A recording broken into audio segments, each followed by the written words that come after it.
जय श्री राम दोस्तों। तो क्या हाल चाल आप सभी लोगों का। आज का स्वागत है एक और नई वीडियो में। तो आज का जो हमारा टॉपिक है वो है न्यू इकोनॉमिक पॉलिसी।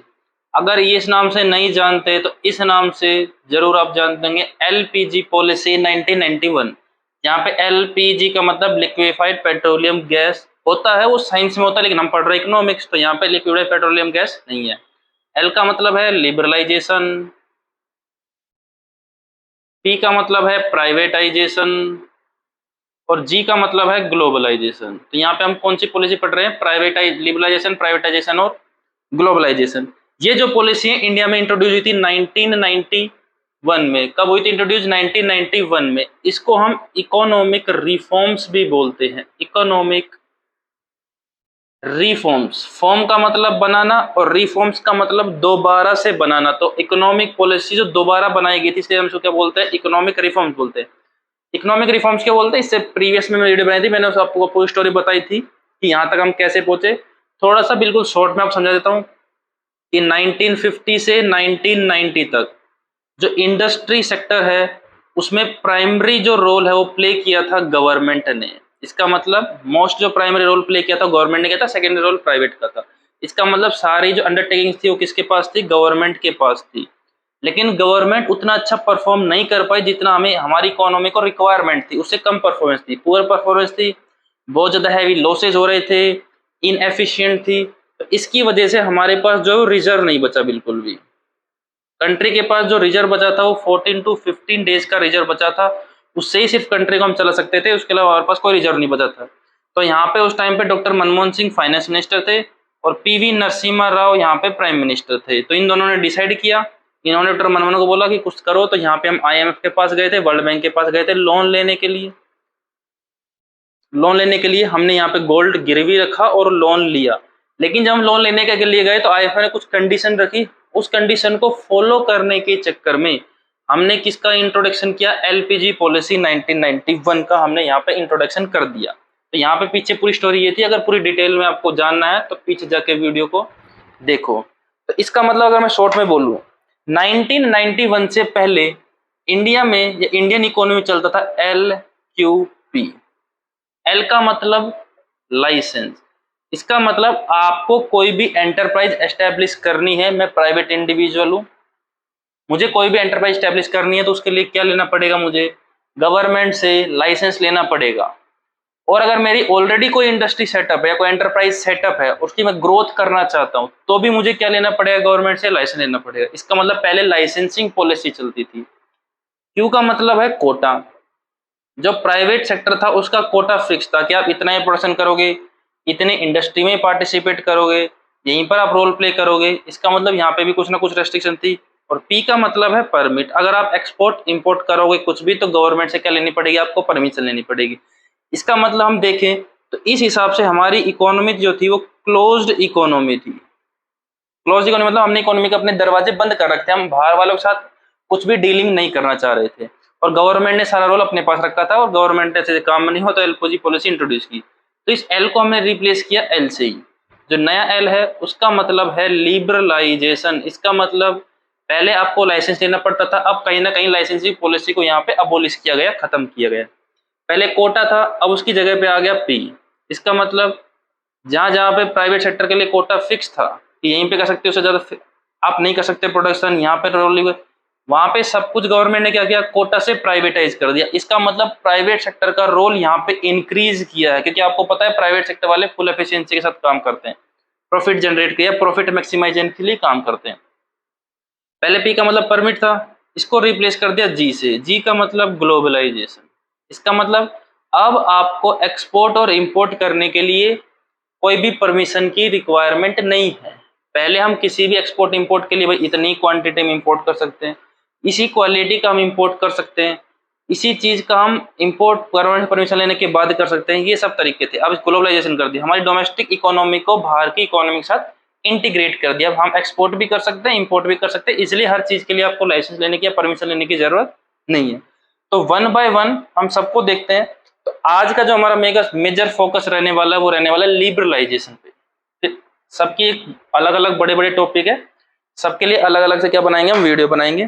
तो आज का जो मेजर टॉपिक है जिस पर हम फोकस करेंगे वो है लिबरलाइजेशन।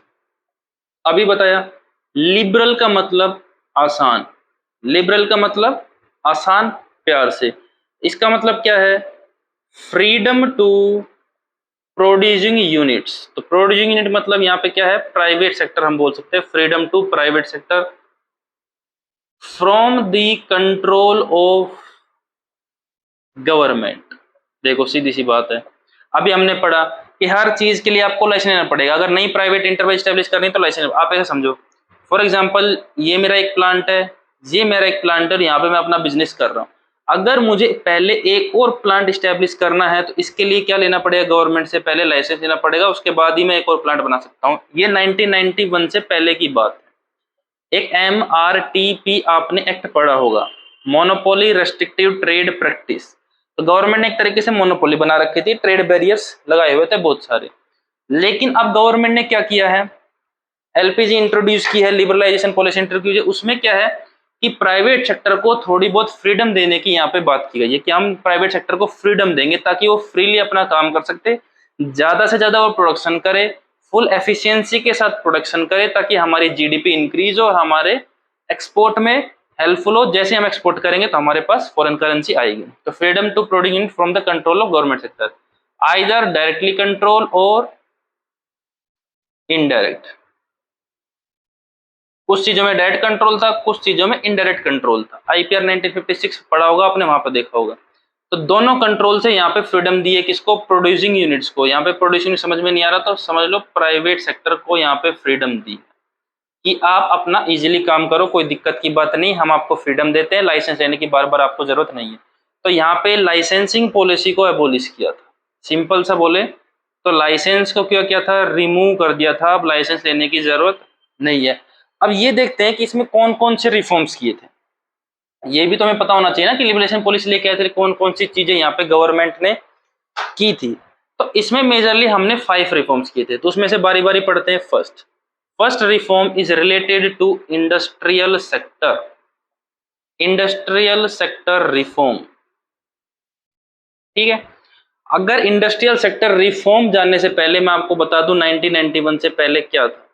तो एक आया था IPR 1956, industrial policy resolution for industries. और अगर हम बात करें फर्स्ट इंडस्ट्रियल पॉलिसी कब आई थी, तो वो आई थी 1948, लेकिन वो कामयाब नहीं हुई थी, इसलिए हमने दूसरी पॉलिसी लेके आए थे, industrial policy resolution 1956 in second 5 year plan. Second 5 year plan कहां से कहां तक था हमारा? 1956 से 61 तक का था। इसमें हम इंडस्ट्रियल सेक्टर पे फोकस किया था और यहाँ पे रेजुलेशन लेके आए थे। इसमें अगर आपने स्टडी किया हो गया, 3 कैटेगरी बनाई थी, कैटेगरी फर्स्ट, कैटेगरी सेकंड और कैटेगरी थर्ड। ठीक है, कैटेगरी फर्स्ट में 17 इंडस्ट्रीज को प्लेस किया था, which is exclusively reserve for government sector. इसका मतलब उसमें गवर्नमेंट सेक्टर ही काम करेगा, प्राइवेट सेक्टर की एंट्री उसमें बंद है, तो यहाँ तो प्राइवेट सेक्टर आ ही नहीं सकता। इसमें 12 इंडस्ट्रीज को प्लेस किया गया था, जिसमें गवर्नमेंट प्लस प्राइवेट दोनों ही काम करेंगे, लेकिन प्राइवेट जो है किसके सुपरविजन में काम करेगा? गवर्नमेंट के सुपरविजन में काम करेगा। तो यहाँ तो प्राइवेट सेक्टर को आने नहीं दे रहे, यहाँ पे अगर आने दे रहे हैं तो गवर्नमेंट के अंडर काम करना पड़ेगा, और जो बच गया वो प्राइवेट के लिए। तो इस समय पता चलता है कि यहाँ पे प्राइमरी रोल किसका है? गवर्नमेंट का है। गवर्नमेंट ने बहुत अच्छी चीजें की इंडस्ट्री में, हम ऐसे नहीं कह सकते सब कुछ कर दिया, लेकिन जैसी इकोनॉमी की डिमांड थी, जैसा हमारी इकोनॉमी को चाहिए था, वैसा नहीं कर पाई गवर्नमेंट, इसलिए लिबरलाइजेशन पॉलिसियां लेके आए। तो सबसे पहले इंडस्ट्रियल सेक्टर में रिफॉर्म किए गए। इंडस्ट्रियल सेक्टर में क्या क्या रिफॉर्म किए गए? अगर मैं बात करूं तो अबोलिशन ऑफ इंडस्ट्रियल लाइसेंसिंग। देखो लिबरलाइजेशन में स्टार्टिंग से मैं ये बता रहा हूं, एबोलिशन ऑफ इंडस्ट्रियल लाइसेंसिंग। अब आपको किसी भी इंडस्ट्री के लिए लाइसेंस लेने की जरूरत नहीं है, आपका जो मन करे, जिस चीज का मन करे उस चीज का बिजनेस करो।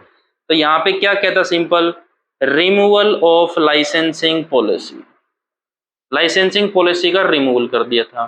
फिर गवर्नमेंट ने कहा ऐसे एकदम से सारे लाइसेंस रिमूव कर देंगे तो प्राइवेट वाले कुछ भी कर सकते हैं, क्योंकि उनको तो प्रॉफिट मैक्सिमाइजेशन से मतलब कुछ भी हो।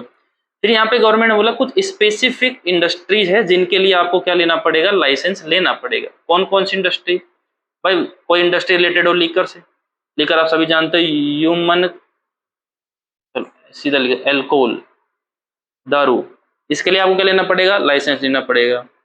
सिगरेट, इसके लिए आपको क्या लेना पड़ेगा? लाइसेंस लेना पड़ेगा। भाई स्पेलिंग गलत हो सकती है, देख लेना। टोबैको, इसके लिए क्या लेना पड़ेगा? लाइसेंस लेना पड़ेगा। डिफेंस इक्विपमेंट, इसके लिए क्या लेना पड़ेगा? लाइसेंस लेना पड़ेगा। कोई इन्वायरमेंट से रिलेटेड है, उसके लिए क्या लेना पड़ेगा? लाइसेंस लेना पड़ेगा। तो गवर्नमेंट ने कुछ स्पेसिफिक इंडस्ट्रीज बताई, उसके लिए आपको लाइसेंस लेना है। उसके अलावा जितनी भी इंडस्ट्री बच गई उसके लिए आपको कोई लाइसेंस लेना है। टेक्सटाइल में जाना है, आप आराम से टेक्सटाइल करो, कोई दिक्कत की बात नहीं है। आपको शूज बनाने, फुटवेयर्स बनाने, कोई बनाओ, कोई दिक्कत की बात नहीं है।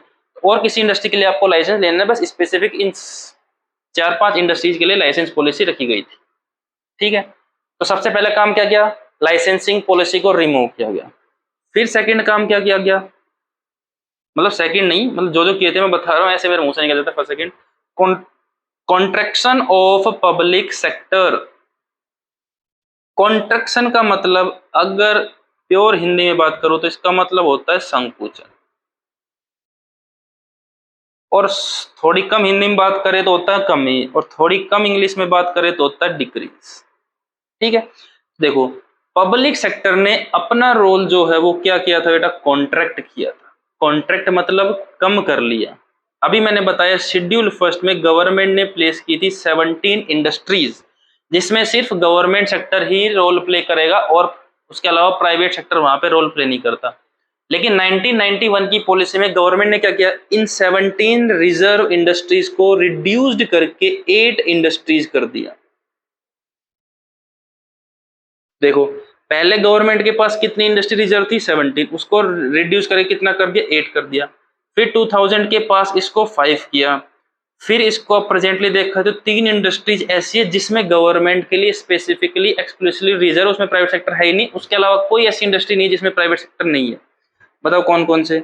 एक देखो रेलवेज, आपने जरूर देखा हो, रेलवेज सिर्फ और सिर्फ गवर्नमेंट कंट्रोल करती है। एक है एटॉमिक एनर्जी, एक है एटॉमिक पावर, एटॉमिक पावर। तो ये 3 इंडस्ट्रीज है जिसमें गवर्नमेंट काम करती है, प्राइवेट वालों को अभी अलाउड नहीं किया। इससे पहले डिफेंस की ओर थी, डिफेंस। अब डिफेंस में धीरे धीरे क्या कर रही है गवर्नमेंट? अलाउंस दे रही है प्राइवेट सेक्टर को की। ठीक है, मुझे जहां तक पता है कि डिफेंस में अलाउंस हो चुकी है अभी थोड़ी थोड़ी, लेकिन बाकी ये 3 इंडस्ट्री ऐसी जहां पे प्राइवेट सेक्टर का अलाउंस नहीं है। तो देखो यहाँ पे गवर्नमेंट पब्लिक ने क्या कर लिया? अपना रोल कम कर लिया। 17 से 8 किया, 8 से 5 किया, अब 3 कर लिया। अब क्या पता रेलवे की बात चल रही है कि उसको प्राइवेटाइज करने की कोशिश कर रहे हैं, हम प्राइवेट हाथों में देने की कोशिश कर रहे हैं, तो वो बात की बात। सबसे पहले लाइसेंस रिमूव हो चुका है, गवर्नमेंट ने अपना यहाँ पे रोल को डिक्रीज कर लिया। और क्या क्या किया बताओ? D reservation, D reservation of areas. ठीक है, D reservation of areas. Area समझ में नहीं आएगा, प्रोडक्शन एरिया लिख लो, प्रोडक्शन एरियाज। ठीक है, देखो 1991 से पहले क्या था? कुछ एक स्पेसिफिक एरियाज थे which is reserved for SSI, small scale industries. ठीक है, कुछ ऐसे एरियाज थे which is exclusively reserve for small scale industries. और जहां तक मैं याद कर पा रहा हूं कि यहाँ पे आप इन्वेस्टमेंट कितना कर सकते थे? सिर्फ अप टू 5 करोड़ तक कर सकते थे, इससे ज्यादा आप इन्वेस्टमेंट नहीं कर सकते थे। लेकिन 1991 की पॉलिसी में क्या किया? इन सभी एरियाज को डी रिजर्व कर दिया। इसका मतलब जरूरी नहीं है कि स्मॉल स्केल इंडस्ट्रीज यहाँ पे स्टैब्लिश होगी, यहाँ पे मीडियम भी हो सकती है, अब लार्ज भी हो सकती है, कोई रेस्ट्रिक्शन नहीं है। ठीक है, उसके बाद freedom to import of capital goods. Capital goods, capital goods कौन होती है? जिसकी हेल्प से हम बनाएंगे दूसरे गुड। ठीक है, जिसकी हेल्प से क्या बनाते हैं हम? दूसरे गुड। अगर मेनली समझना है तो मशीनरी कर लो कि मशीनरीज की हेल्प से हम दूसरे गुड्स की प्रोडक्शन करते हैं, उत्पादन करते हैं, तो इनको क्या बोलते हैं? हम कैपिटल गुड्स बोलते हैं। इंपोर्ट का मतलब किसी अदर कंट्री से खरीद के लेकर आना। अगर 1991 से पहले की बात करें तो यहाँ पे रेस्ट्रिक्शन था, रेस्ट्रिक्शन या परमिट, ये पॉलिसी गवर्नमेंट ने अप्लाई कर रखी है। आपको किसी भी कंट्री से इंपोर्ट करना है तो पहले गवर्नमेंट के पास जाओ कि मैं यूएसए से ये वाली मशीनरी इंपोर्ट करना चाहता हूं, आप मुझे परमिशन देते हैं या नहीं देते? गवर्नमेंट के सोचेगी, विचारेगी, और गवर्नमेंट के लिए नहीं, परमिशन नहीं देते तो इंपोर्ट नहीं कर पाओगे आप। ठीक है, गवर्नमेंट ने परमिशन दे दी तो इंपोर्ट कर लोगे। लेकिन 1991 की पॉलिसी में क्या किया, फ्रीडम दे दी कि आप जो चाहो वो इंपोर्ट करो, जिस क्वालिटी का आपको रिक्वायरमेंट है उस क्वालिटी का इंपोर्ट करो, जिस क्वांटिटी में आपको लेके आना है उस क्वांटिटी में लेके आओ, हमें कोई लेना देना नहीं है। अब हमसे बार बार परमिशन लेने की जरूरत नहीं है, बस हमें डॉक्यूमेंट सबमिट कर देना कि हम ये लेके आ रहे हैं हमारी जानकारी के लिए, लेकिन हमसे परमिशन लेने की जरूरत नहीं है। देखो लीगल फॉर्मेलिटी तो फिर भी करनी होती है कि सामान आएगा, डॉक्यूमेंट सबमिट करोगे, वो अप्रूवल करेगा, आप लेके जाओगे, ये लीगल फॉर्मेलिटी होती है। लेकिन पहले तो स्पेसिफिक परमिशन लेनी पड़ती थी, गवर्नमेंट बोलेगी हाँ तो हाँ, ना तो ना। अब उसको फ्रीडम दे दी है, बस गवर्नमेंट बोला कि हर चीज की फ्रीडम है, आपको कोई दिक्कत की बात नहीं है, लेकिन अगर कोई प्रोडक्ट है which is related to environment तो आपको हमसे परमिशन लेनी पड़ेगी। अगर कोई डेंजरस केमिकल आप इंपोर्ट कर रहे हो, डेंजरस केमिकल, तो भाई साहब एक बार हमसे परमिशन लेना, हमारी परमिशन के बगैर मत लेना, वरना हम इसको इलीगल बोलेंगे। ठीक है, हमारी परमिशन लेना जरूरी है किसमें, which is related to environment and if there any chemical which is dangerous for the society. किसी भी चीज के लिए मतलब डेंजरस चीजें लेके नहीं आ सकते भाई, तो ये यहाँ पे कहानी है। एक और चीज है, increase in capacity of production areas. ये तो मैं बार बार बता ही चुका हूँ, अलग से बताने की जरूरत नहीं थी। इसका मतलब क्या है, पहले प्राइवेट सेक्टर को बोल रखा था कि आपकी जितनी एफिशिएंसी है उसका 30% प्रोडक्शन करोगे, 10 यूनिट्स का ही प्रोडक्शन करोगे या 20 यूनिट्स का प्रोडक्शन करोगे, मतलब वहां पे लिमिट लगा रखी थी। अब वो लिमिट हटा दिया, आपकी जितना मन करे उतना प्रोडक्शन करो, कोई दिक्कत की बात नहीं। तो इंडस्ट्रियल सेक्टर रिफॉर्म में क्या क्या किया, देखो सबसे पहले लाइसेंस को हटाया, गवर्नमेंट ने अपने रोल को कम कर लिया, जो एरियाज रिजर्व थे उन सभी एरियाज को डी रिजर्व कर दिया, मतलब सभी के लिए ओपन कर दिया। अब इंपोर्ट्स कुछ आप जितना चाहो उतना इंपोर्ट कर सकते हो, किसी भी परमिशन की जरूरत नहीं है। बस फिर भी क्या करना आपको, जो इन्वायरमेंट से रिलेटेड है और जो डेंजरस केमिकल है, हजार्डस केमिकल है, उनके लिए आपको गवर्नमेंट से क्या लेनी पड़ेगी, अभी भी परमिशन लेनी पड़ती है, ऐसी कोई दिक्कत की बात नहीं है, गवर्नमेंट परमिशन दे देती है अगर आप ठीक इंपोर्ट कर रहे हो तो। दूसरा जो रिफॉर्म आया which is related to tax reform की बात कर लेते, टैक्स बोलो या फिस्कल रिफॉर्म्स बोल लो, ठीक है। आई होप आपको पता होगा दो तरह के टैक्स होते हैं, डायरेक्ट टैक्स और एक होता है इनडायरेक्ट टैक्स। डायरेक्ट टैक्स कौन सा होता है, जिस पर्सन के ऊपर इम्पोज्ड हुआ है वही पर्सन क्या कर रहा है, गवर्नमेंट को पे कर रहा है। ध्यान से सुना, जिस पर्सन के ऊपर इम्पोज हुआ है वही पर्सन गवर्नमेंट को पे कर रहा है, तो उसको बोलते हैं डायरेक्ट टैक्स। मैंने इनकम जनरेट की 10 लाख रुपीज की और गवर्नमेंट ने मेरे ऊपर टैक्स लगाया 2 लाख रुपए का, और मैं ही गवर्नमेंट को जाके बोलता हूँ कि ये लो मेरा टैक्स, तो इसको बोलते हैं direct tax. Income tax is the example of direct tax, wealth tax, gift tax, ये सब टैक्स होता है। इनडायरेक्ट टैक्स कौन से होते हैं, इम्पोज किसी के ऊपर हुआ लेकिन उसने पे नहीं किया, paid by other. For example मेरे ऊपर गवर्नमेंट ने टैक्स लगाया लेकिन मैंने गवर्नमेंट को पे नहीं किया, मैंने उस टैक्स का बर्डन किसी और के ऊपर डाल दिया, मतलब बर्डन मैंने शिफ्ट कर दिया। इसमें क्या था, बर्डन जो है वो आप शिफ्ट नहीं कर पाए, आपके ऊपर लगाया आपने पे किया, इसमें आपने क्या कर रहे हो, बर्डन शिफ्ट कर रहे हो। फॉर एग्जाम्पल कैसे, भैया देखो फॉर एग्जाम्पल मैं शूज का प्रोडक्शन करता हूँ, तो मैंने शूज का प्रोडक्शन किया, जैसे मैं बेचना गया गवर्नमेंट आई, टैक्स दो भैया, गवर्नमेंट ने मेरे ऊपर 1000 रुपए लगा दिए। फिर मैंने क्या किया, जो कस्टमर आया उसको शूज की कॉस्ट बताई, अपना प्रॉफिट उसमें ऐड किया, तो गवर्नमेंट जितना टैक्स लगाया वो भी ऐड करके उसको बताया कि शूज का प्राइस है 2500 रुपए, ठीक है। अब 2500 देगा, उसमें से 1000 गवर्नमेंट टैक्स के हैं और ये गवर्नमेंट के पास चले जाएंगे। इसका मतलब इम्पोज मेरे ऊपर हुआ था लेकिन पे किसने किया, कस्टमर ने। इस टाइप के टैक्स को क्या बोलते हो, इनडायरेक्ट टैक्स। आज के टाइम में कौन से, जीएसटी। पहले जीएसटी नहीं था, जीएसटी 2017 जुलाई को ही इंट्रोड्यूस हो, उससे पहले नहीं था। अब देखो टैक्स में पहले क्या चीज थी, 1991 से अगर मैं पहले बात करूं तो बहुत ज्यादा हैवी टैक्सेस हुआ करते, बहुत ज्यादा। मतलब एक ऐसा टाइम आ गया था इंदिरा गांधी के टाइम पे, अगर आप गूगल पे रिसर्च करो, जहां तक मुझे याद आ रहा है 82% मैक्सिमम टैक्स लिमिट हो गई थी किसी किसी टैक्स के ऊपर। इसका मतलब अगर 100 रुपीज आप अर्न कर रहे हो तो 82 रुपीज गवर्नमेंट को दो और 18 रुपीज आपके हो जाएंगे पर्सनल। बताओ, एक बात बताओ, 100 रुपए की मेहनत की, उसमें से 22 गवर्नमेंट के पास चला गया, ये भी कोई कहने की बात है। तो सबसे पहले काम क्या किया टैक्स रिफॉर्म में, टैक्स रिफॉर्म में सबसे पहला काम ही यही किया गया कि टैक्स की जो रेट्स है उसको रिड्यूस किया, रिड्यूस टैक्स रेट्स सबसे पहला। दूसरी वजह क्या थी कि उससे पहले जो पेमेंट्स थी वो बहुत इजी नहीं थी, लोगों को बहुत कॉम्प्लिकेटेड लगता था, तो सब इसमें क्या किया, पेमेंट्स जो है वो इजी कर दी, इजी पेमेंट। जो टैक्स का स्ट्रक्चर है वो पहले बहुत कॉम्प्लिकेटेड हुआ था, उसको थोड़ा बहुत ठीक करने की कोशिश की गई, उसमें ट्रांसपेरेंसी देने की कोशिश की ताकि सब लोग टैक्स के स्ट्रक्चर को समझ सके। और गवर्नमेंट के जो अनप्लान्ड एक्सपेंडिचर थे उनको रिड्यूस किया गया है कि आप रिड्यूस मत करो। अब देखो इसका सबसे बड़ा एग्जाम्पल क्या है, जस्ट फॉर एग्जाम्पल की बात है, चलो छोड़ो फिर तुम बुरा मान जाओगे हमारे स्टेट की बात कर रहे। एबीसी स्टेट का, एबीसी नाम का कोई स्टेट है, इसका कोई सीएम है। आने वाले टाइम में हर 5 साल में इलेक्शन होते हैं, फॉर एग्जाम्पल ये 5वां साल चल रहा है, इलेक्शन आने वाले हैं, सबको पता है, सबको पता है कि जब भी इलेक्शन आने वाले होते हैं रिक्रूटमेंट बहुत ज्यादा करते हैं लोग गवर्नमेंट नौकरी में। अब देखो ये जो रिक्रूटमेंट है ये कौन सी रिक्रूटमेंट है, अनप्लान्ड रिक्रूटमेंट। सीधी रिक्रूटमेंट करोगे तो खर्चा तो आएगा ही आएगा, सैलरी तो देनी पड़ेगी, ये सब कौन से अनप्लान्ड। इलेक्शन आया, फ्री इलेक्ट्रिसिटी बांटो, ये अनप्लान्ड है। फ्री में लोन बांटो, ये भी क्या है, अनप्लान्ड। सारे अनप्लान्ड एक्सपेंडिचर है। इन अनप्लान्ड एक्सपेंडिचर गवर्नमेंट ने कर दिया। एक्सपेंडिचर जब करेंगे जब हमारे पास क्या होने वाली, इनकम। इनकम हम कमाने के लिए फिर से क्या कर देंगे, टैक्स रेट हाई कर देंगे। टैक्स रेट कैसे हाई करेंगे, सब्जी के रेट बढ़ जाएंगे, पेट्रोल के रेट बढ़ जाएंगे, बिजली फ्री दे रहे हैं लेकिन डायरेक्ट टैक्स बढ़ा देंगे, किसी और प्रोडक्ट का रेट बढ़ा देंगे, ये सब चीजें बढ़ा देंगे। अल्टीमेटली निकालना उसको आपके लोगों से, फिर से टैक्स बढ़ जाएगा।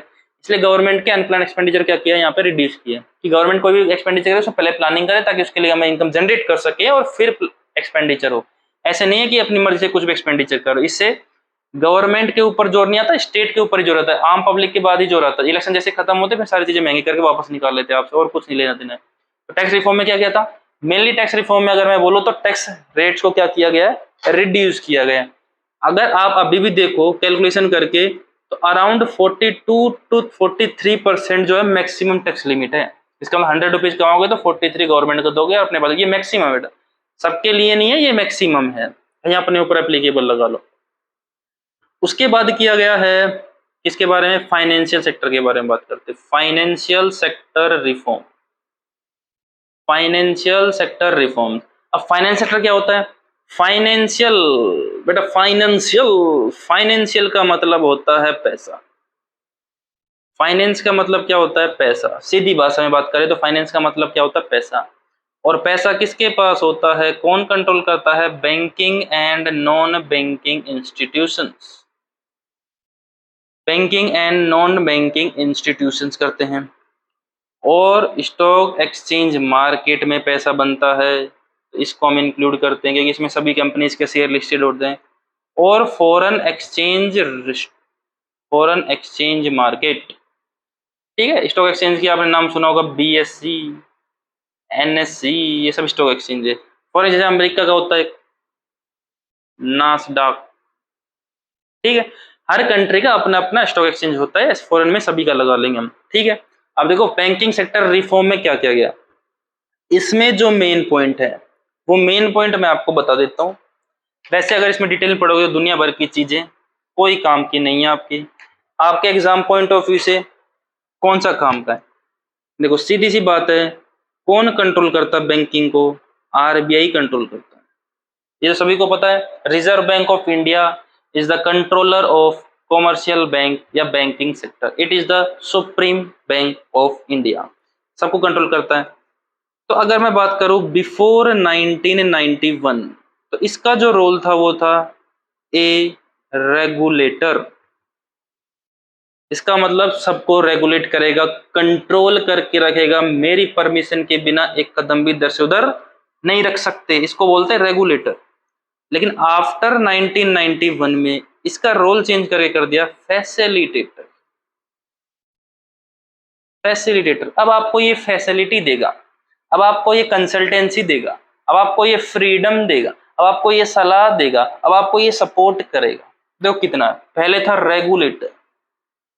रेगुलेटर, स्ट्रिक्टली सभी को कंट्रोल करेगा और बोल रहा है कि मेरे परमिशन के बिना एक कदम इधर उधर मत रख देना। अब इसका रोल चेंज करके करते फैसिलिटी, अब ये आपको सलाह देगा, सपोर्ट करेगा, फ्रीडम प्रोवाइड कराएगा। तो मेन काम क्या किया था, आरबीआई का रोल चेंज कर दिया था रेगुलेटर से फैसिलिटेटर। अगर हम बात करें रेगुलेटर की तो पहले क्या था बताओ, पहले प्राइवेट सेक्टर इंडिपेंडेंटली काम नहीं कर सकते थे। Private sector not work independently in banking sector. जो फॉरेन बैंक्स थे या फॉरेन इंस्टीट्यूशन थे उनको परमिशन नहीं थी, वो तो हमारी इकोनॉमी घुसने ही नहीं दी भाई हमने तो। दूसरा, जो रेट्स थे वो बहुत ज़्यादा हाई थे। अगर आपने बैंकिंग में अगर पढ़ा हो SLR, CRR, ये सब रेट्स क्या थे, बहुत ज़्यादा थे। इकोनॉमी में क्रेडिट का क्रिएशन हो ही नहीं रहा था।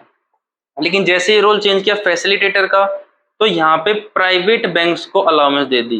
प्राइवेट बैंक्स अलाउड, बोल दिया कि प्राइवेट बैंक को आपका जितना मन करे उतने बैंक खोलो, जितनी ब्रांच करे उतना करो, कोई लेना देना नहीं है। मतलब लेना देना तो है लेकिन परमिशन दे रहे हैं आपको। जो फॉरेन बैंक है उनको भी परमिशन दे दी। फॉरेन बैंक को लेकिन उस टाइम पे परमिशन दी थी अप टू 50% तक।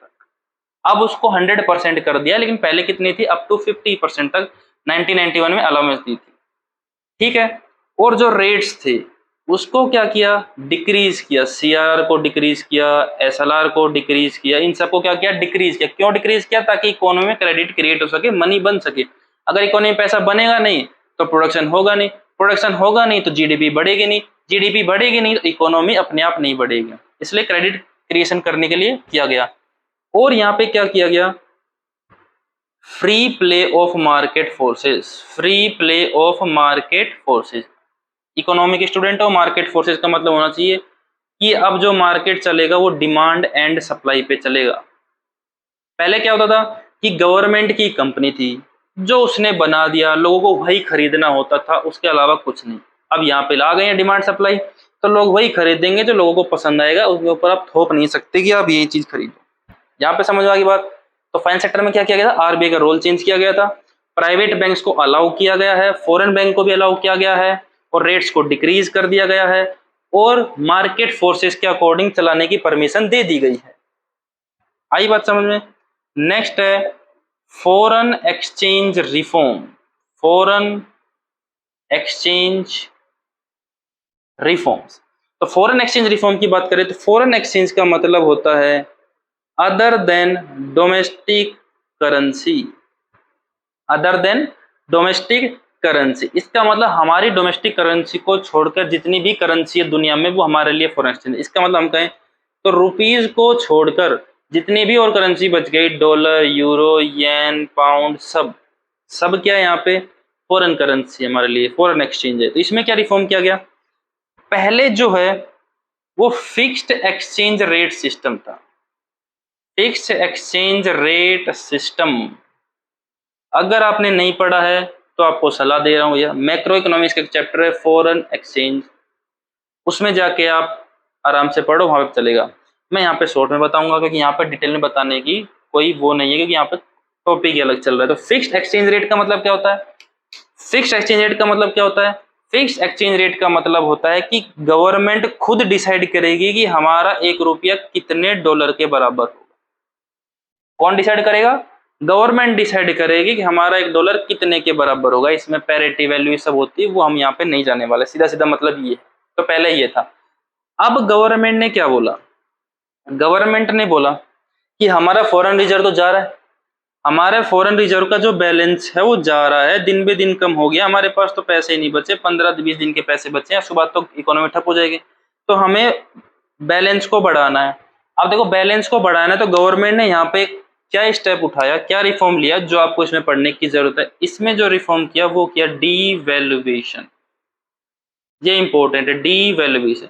डीवैल्यूएशन का मतलब होता है decrease in value of domestic currency by government itself. इसका मतलब क्या है, गवर्नमेंट ने खुद होशो हवास में अपनी करेंसी की वैल्यू को गिरा लिया। गिरा लिया मतलब कम कर दिया। अगर मैं इसका एग्जांपल दूं कि 1 डॉलर के बदले में कितने रुपए, तो फॉर एग्जांपल 18, उस टाइम पे ये रेट चल रहा था, गवर्नमेंट ने इस वैल्यू को गिरा के कर लिया 1 डॉलर पे ₹22।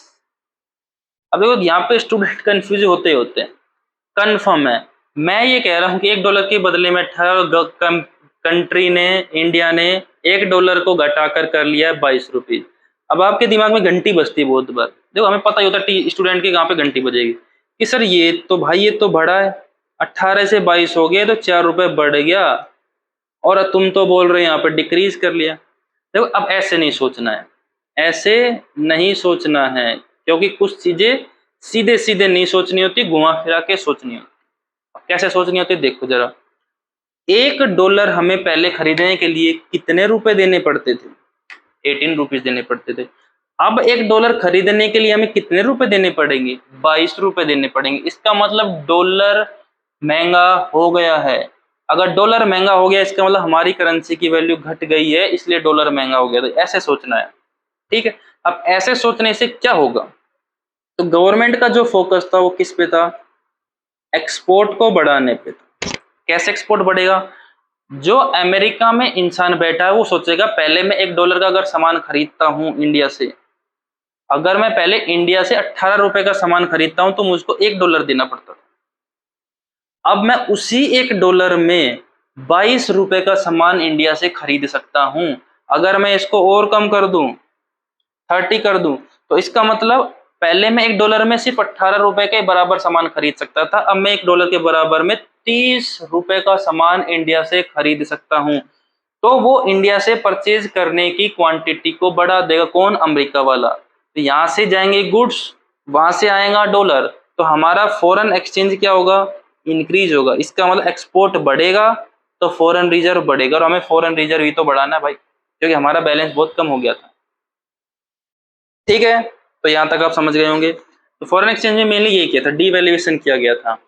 ठीक है, डीवैल्यूएशन किया गया था। और एक इंपॉर्टेंट पॉइंट अभी बताया, फिक्स्ड एक्सचेंज रेट सिस्टम, उसको क्या कर दिया था? मार्केट फोर्सेस के हवाले कर दिया था कि आगे से अगर हमारे डोमेस्टिक करेंसी की वैल्यू या रुपए की जो करेंसी की वैल्यू है वो according to demand and supply के ही फिक्स होगी मार्केट में, जिसको बोलते हैं fluctuating exchange rate system. Fluctuating exchange rate system, ठीक है। और लास्ट रिफॉर्म जो किया गया था वो क्या था? Trade and investment reform. Trade and investment reforms. अब देखो ट्रेड का मतलब क्या होता है? ट्रेड का मतलब होता है सेल एंड परचेज, और इन्वेस्टमेंट का मतलब कहीं पे भी अपनी पूंजी को लगाना, कहीं पे भी रुपया लगाना, इस उम्मीद में कि वहां से पैसा बढ़ेगा। तो यहाँ पे जो सेल और परचेज की बात हो रही है वो हो रही है एक्सपोर्ट एंड इंपोर्ट। इसकी हो रही है एक्सपोर्ट और इंपोर्ट की। अभी मैंने बताया था स्टार्टिंग में कि एक्सपोर्ट और इंपोर्ट नहीं करने दे रहा था इंडिया। इकोनॉमी क्या थी? क्लोज्ड थी, क्लोज्ड इकोनॉमी थी। और गवर्नमेंट बिफोर 1991 किसको प्रमोट कर रही थी? इंपोर्ट सब्सटीट्यूशन को प्रमोट कर रही थी। या मतलब ये वाली पॉलिसी हमने अडॉप्ट कर रखी थी। इंपोर्ट सब्सटीट्यूशन का मतलब कि जो भी आप दूसरी कंट्री से इंपोर्ट करना चाह रहे हो या जो इंपोर्ट कर रहे हो उसको इंपोर्ट मत करो, उसका प्रोडक्शन अपनी ही डोमेस्टिक बाउंड्री में करो। इसको बोलते हैं इंपोर्ट सब्स्टिट्यूशन, कि जो इंपोर्ट कर रहे हो उसको अपने प्रोडक्ट से सब्स्टिट्यूट करो। फॉर एग्जाम्पल बाहर से आप फोन इंपोर्ट कर रहे हो तो गवर्नमेंट बोलती है इंपोर्ट नहीं करेंगे, इस फोन को ही या इसके इक्विवेलेंट या दूसरे फोन को ही अपनी डोमेस्टिक कंट्री में क्या करेंगे? प्रोड्यूस करेंगे। तो गवर्नमेंट का पहला फोकस इस पे था। लेकिन जो एलपीजी पॉलिसी आई है, लिबरलाइजेशन पॉलिसी आई है, तो इंपोर्ट सब्स्टिट्यूशन को रिप्लेस कर दिया हमने एक्सपोर्ट प्रमोशन से।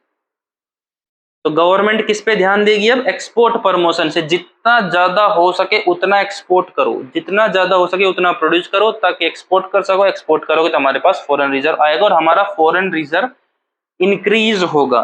तो गवर्नमेंट ने तो फोकस किया एक्सपोर्ट और इंपोर्ट पे। दूसरी बात, जो ट्रेड बैरियर्स थे, जो ट्रेड बैरियर्स थे उनको रिड्यूस कर दिया। पहले बताया था कैपिटल गुड इंपोर्ट करनी है तो बैरियर हुआ करते थे। बैरियर आपके दो तरह के होते हैं, एक होता है टैरिफ बैरियर और एक होता है नॉन टैरिफ बैरियर। दो तरह के बैरियर होते हैं, टैरिफ बैरियर और non tariff barrier. Tariff barrier कौन से होते हैं? टैरिफ बैरियर होते हैं which is restricted bye tax rates. ठीक है, कि आप कुछ भी इंपोर्ट एक्सपोर्ट करें तो गवर्नमेंट वहां पे टैक्स लगा रही है 10%, 20%, 30%। जस्ट फॉर एग्जाम्पल मैं आपको एग्जाम्पल दूं कि टेस्ला का नाम आई होप सभी ने सुना होगा।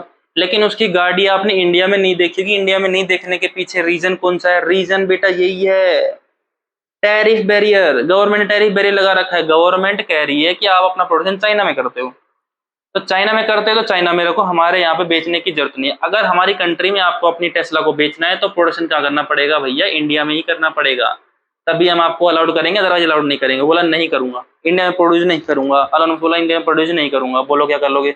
गवर्नमेंट बोला नहीं करेगा, कोई दिक्कत नहीं है। टेस्ला जो भी इंपोर्ट करेगा उसको कितना परसेंट देना पड़ेगा? 100% टैक्स देना पड़ेगा। इसका मतलब अगर किसी भी टेस्ला की गाड़ी का रेट 50 लाख है तो 100% इंपोर्ट ड्यूटी है, तो गाड़ी की कीमत कितनी बन गई? 1 करोड़ बन गई। वो तो यहाँ का दिक्कत है, आगे जाके फिर डॉक्यूमेंट बनवाओगे, रोड का रजिस्ट्रेशन करवाओगे, इंश्योरेंस करवाओगे, बहुत सारी चीजें और करानी पड़ेगी, पॉल्यूशन बनाओगे, गाड़ी के नंबर लेने पड़ेंगे और झंझट है, उसका रेट तो और बढ़ जाएगा। तो एलन मस्क की एक भी गाड़ी नहीं बिकने दे रहा है मोदी। यहाँ पे मोदी क्या बोले? गवर्नमेंट नहीं बिकने दे रही है। इसको बोलते हैं ट्रेड बैरियर्स। ठीक है, ट्रेड बैरियर्स में टैरिफ बैरियर और टैक्स रेट। और नॉन टैरिफ बैरियर क्या होते हैं? Which is restricted through quantity and quality. Quantity and quality, ठीक है, क्वांटिटी एंड क्वालिटी। इसका मतलब ये बैरियर कैसे होते हैं? गवर्नमेंट बोलती है कि आप इतनी ही क्वांटिटी बाहर से परचेज कर सकते हो, बात खत्म। इतनी ही क्वांटिटी आप इंपोर्ट कर सकते हो, इसी क्वालिटी का प्रोडक्ट आप इंपोर्ट कर सकते हो और किसी को इंपोर्ट नहीं कर सकते। ये होता है टैरिफ बैरियर। तो एलपीजी पॉलिसी में ये दोनों बैरियर्स को क्या किया? यहाँ पर रिमूव कर दिया, आपके ऊपर ट्रेड बैरियर्स रिड्यूस कर दिए, कि आपका टैक्स जो है वो कम कर दिया। ये एक्सपोर्ट करोगे तो कोई टैक्स नहीं है, इंपोर्ट करोगे तो बहुत कम टैक्स है। सारे बैरियर इंप्रूव कर दिए ताकि एक्सपोर्ट और इंपोर्ट इजीली हो सके। बस इन्वायरमेंट से रिलेटेड वो बताया था, और डेंजरस केमिकल जो होते हैं उनके लिए आपके ऊपर यहाँ पे रेस्ट्रिक्शन फिर भी है। तो ट्रेड और इन्वेस्टमेंट, तो यहाँ पे इंपोर्ट वाला वो रेस्ट्रिक्शन कर दिया, परमिशन लेने की आपको जरूरत नहीं है। ट्रेड बैरियर्स को यहाँ पे क्या कर दिया? कम कर दिया। एक्सपोर्ट और इंपोर्ट को अलाउ कर दिया, और हमारा इंपोर्ट सब्स्टिट्यूशन से कहाँ गए? एक्सपोर्ट प्रमोशन पे आ गए। इसमें ये किया था गवर्नमेंट। तो लिबरलाइजेशन जो रिफॉर्म्स थे उसमें मेनली ये 5 मेजर रिफॉर्म्स किए गए थे। एक बार हम डिस्कस कर लेते हैं फटाक से। अगर डिस्कस करें तो एक बार मैं आपको हिरार्की बना के दिखा देता हूँ फटाफट, जिससे आपका क्विक रिवीजन हो जाए। बिल्कुल एकदम देख के पूरी वीडियो हमने किया क्या है। तो पूरी वीडियो हमने क्या क्या है? लिबरलाइजेशन के 5 रिफॉर्म देखे हैं। पहला रिफॉर्म कौन सा है? Industrial sector reform. दूसरा कौन सा है? Financial sector reform. भाई राइटिंग मत जाना, आपका टाइम बचाने के लिए थोड़ा सा मैं स्पीड में लिख रहा हूं, इसलिए हम राइटिंग मेरी वैसे भी खराब है। Tax reform, foreign exchange reform, और लास्ट में था ट्रेड एंड इन्वेस्टमेंट रिफॉर्म। यहाँ पे कोई दिक्कत की बात नहीं है। इसमें क्या क्या किया? एक तो अबोलिशन किया, abolition of industry license, license खत्म किया। गवर्नमेंट ने अपना रोल क्या किया? कॉन्ट्रैक्ट किया, कॉन्ट्रैक्शन ऑफ पब्लिक सेक्टर, ठीक है। डी रिजर्व किए, D reserve of production areas. जो भी प्रोडक्शन एरिया पहले स्मॉल स्केल इंडस्ट्रीज के लिए रिजर्व थे उनको डी रिजर्व कर दिया। और freedom to import capital good, आप जितना चाहो उतना कैपिटल गुड क्या कर सकते हो? इंपोर्ट कर सकते हो। Freedom to import capital goods, कोई दिक्कत की बात नहीं है। फाइनेंस सेक्टर में क्या किया? एक तो आरबीआई का रोल चेंज किया, RBI role changed from a regulator, पहले स्ट्रिक्टली कंट्रोल करता था, रेगुलेटर टू ए फैसिलिटेटर, इसका रोल चेंज किया। दूसरा क्या किया?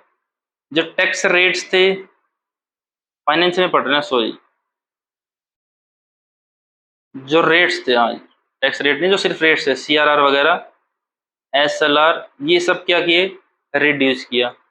प्राइवेट बैंक्स को क्या किया? अलाउंस दी। जो फॉरेन बैंक्स थे उनको भी अलाउंस दी, लेकिन कहाँ तक अलाउंस दी? 50% तक। और free play of market, free play of market force. अब according to demand and supply बात होगी, उसके अलावा कोई दिक्कत की बात नहीं। टैक्स रिफॉर्म में क्या किया? जो टैक्स के रेट्स थे उनको रिड्यूस किया, जो टैक्स पेमेंट थी उसको इजी कर दिया, tax payment made easy. Government unplanned expenditure को क्या किया? यहाँ पे रिड्यूस किया गया। तो मेनली ये किया गया। फॉरेन एक्सचेंज में क्या किया था हमने? डीवैल्यूएशन किया, ठीक है। और इसमें भी मार्केट फोर्सेस को अलाउ कर दिया, अब एक्सचेंज रेट मार्केट फोर्सेस के अकॉर्डिंग होगी। इन्वेस्टमेंट में क्या किया है, ट्रेड बैरियर्स हटा दिए हैं, ठीक है। परमिशन जो परमिट था उसको रिमूव कर दिया, परमिशन लेने की जरूरत नहीं है। और इन्वेस्टमेंट अलाउ कर दिया है। इन्वेस्टमेंट कैसे, एफडीआई और एफएफआई दोनों को अलाउ कर दिया है। एफडीआई और एफएफआई क्या होते हैं, शॉर्ट फॉर्म में जल्दी सुन लो। एफडीआई का मतलब होता है foreign direct investment. Foreign direct investment मतलब कि कोई भी विदेश की कंपनी है, फॉरेन कंपनी है, वो इंडिया में आके यहाँ पे अपना प्लांट सेटअप करके यहाँ पे प्रोडक्शन कर सकती है, वो अलाउड है। फॉर एग्जाम्पल टोयोटो है, वो फॉर एग्जाम्पल कहीं बाहर की कंपनी है और इंडिया में आके अपना यहाँ पे प्लांट लगाया और यहाँ पे जो है वो गाड़ियों का प्रोडक्शन कर रही है, ठीक है। इसको बोलते हैं एफडीआई, फॉरेन डायरेक्ट इन्वेस्टमेंट। और एफआईआई का मतलब क्या होता है कि कोई फॉरेन इंस्टीट्यूशनल इन्वेस्टर है, उसने टाटा के शेयर में इन्वेस्ट किया 1%, टाटा के शेयर खरीद ली, तो इसने इनडायरेक्टली वे में इन्वेस्ट किया, इसमें डायरेक्ट वे में इन्वेस्ट किया।